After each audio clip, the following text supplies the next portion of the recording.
सुभद्रा कुमारी चौहान की कहानी सुनाने जा रही हूँ। शीर्षक है हींग वाला। लगभग 35 साल का एक खान आंगन में आकर रुक गया। हमेशा की तरह उसकी आवाज़ सुनाई दी, अम्मा हींग लोगी?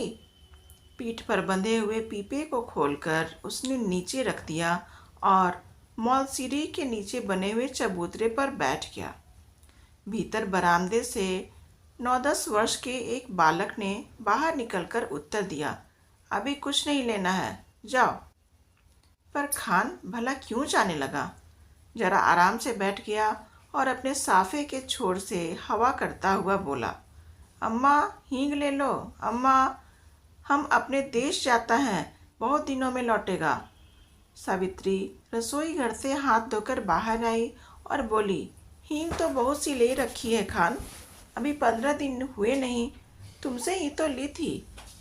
वह उसी स्वर में फिर बोला, फिर हीरा हींग है माँ, हमको तुम्हारे हाथ की बोहनी लगती है। एक ही तोला ले लो, पर लो जरूर। इतना कहकर फौरन एक डब्बा सावित्री के सामने सरकाते हुए कहा, तुम और कुछ मत देखो माँ, यह हींग एक नंबर है, हम तुम्हें धोखा नहीं देगा। सावित्री बोली, पर हींग लेकर करूँगी क्या? ढेर सी तो रखी है। खान ने कहा, अभी भी ले लो अम्मा, कुछ भी ले लो, हम देने के लिए आया है, घर में पड़ी रहेगी। हम अपने देश क्यों जाता है, खुदा जाने कब लौटेगा। और खान बिना उत्तर की प्रतीक्षा किए हींग तौलने लगा। इस पर सावित्री के बच्चे नाराज हुए। सभी बोल उठे, मत लेना माँ, तुम कभी नहीं लेना। जबरदस्ती तोले जा रहा है। सावित्री ने किसी की बात का उत्तर न देकर हींग की पुड़िया ले ली। पूछा, कितने पैसे हुए खान? 35 पैसे अम्मा, खान ने उत्तर दिया। सावित्री ने 7 पैसे तोले के भाव से 5 तोले का दाम 35 पैसे लाकर खान को दे दिए। खान सलाम करके चला गया। पर बच्चों को माँ की यह बात अच्छी न लगी। बड़े लड़के ने कहा, माँ तुमने खान को वैसे ही 35 पैसे दे दिए, हींग की कुछ ज़रूरत नहीं थी।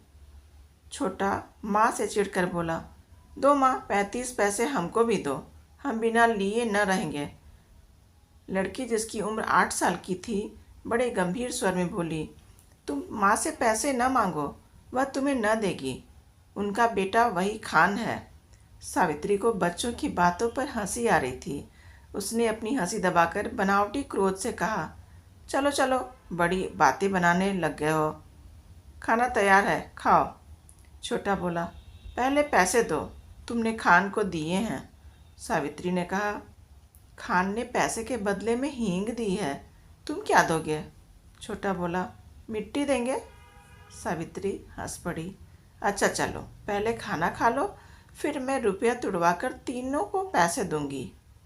खाना खाते खाते हिसाब लगाया, तीनों में बराबर कैसे पैसे बटे। छोटा कुछ पैसे कम लेने की बात पर बिगड़ पड़ा, कभी नहीं, मैं कम पैसे नहीं लूँगा। दोनों में मारपीट हो चुकी होती यदि मुन्नी थोड़े कम पैसे लेना स्वीकार न कर लेती। कई महीने बीत गए, सावित्री की सब हींग खत्म हो गई। इस बीच होली आई। होली के अवसर पर शहर में खासी मारपीट हो गई थी। सावित्री कभी कभी सोचती, हींग वाला खान तो नहीं मार डाला गया। न जाने क्यों उस हींग वाले खान की याद उसे प्रायः आ जाया करती थी।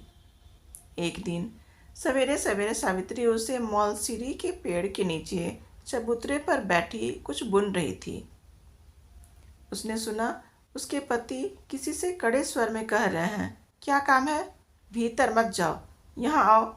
उत्तर मिला, हींग है, हेरा हींग। और खान तब तक आंगन में सावित्री के सामने पहुंच चुका था। खान को देखते ही सावित्री ने कहा, बहुत दिनों में आए खान, हींग तो कब की खत्म हो गई। खान बोला, अपने देश गया था अम्मा, परसों ही तो लौटा हूँ। सावित्री ने कहा, यहाँ तो बहुत जोरों का दंगा हो गया है। खान बोला, सुना, समझ नहीं आता लड़ने वालों में।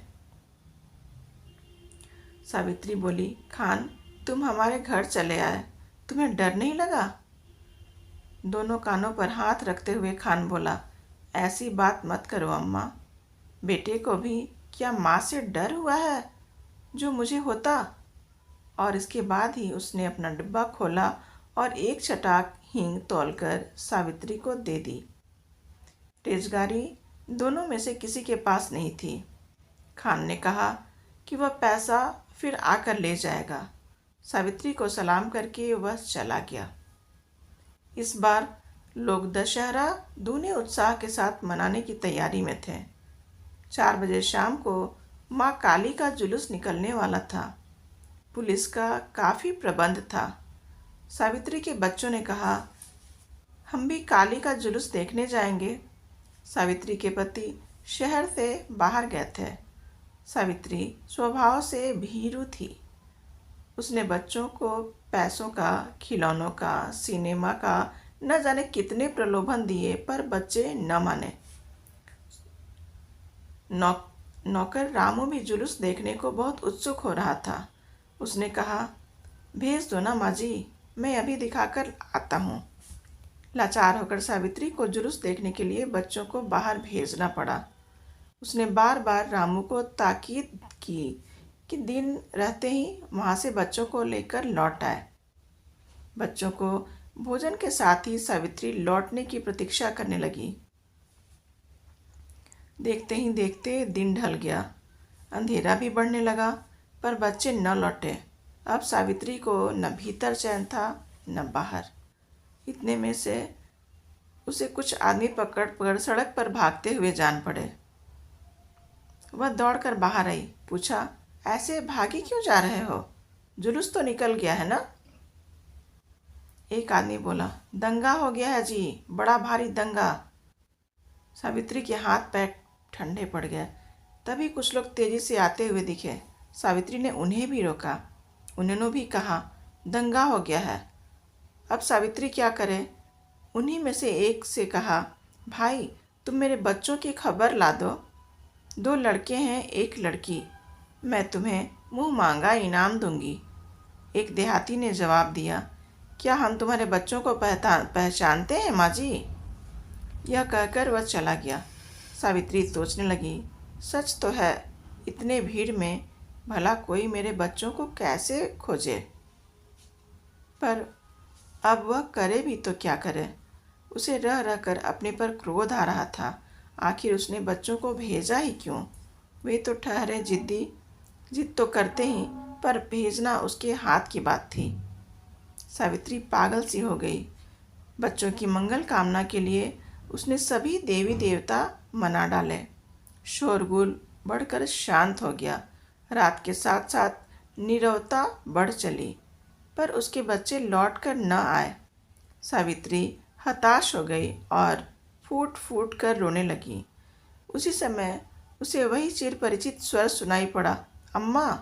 सावित्री दौड़कर बाहर आई और उसने देखा उसके तीनों बच्चे खान के साथ सकुशल लौट आए हैं। खान ने सावित्री को देखते ही कहा, वक्त अच्छा नहीं है अम्मा, बच्चों को ऐसी भीड़ भाड़ में बाहर न भेजा करो। बच्चे दौड़कर माँ से लिपट गए। कहानी समाप्त। धन्यवाद।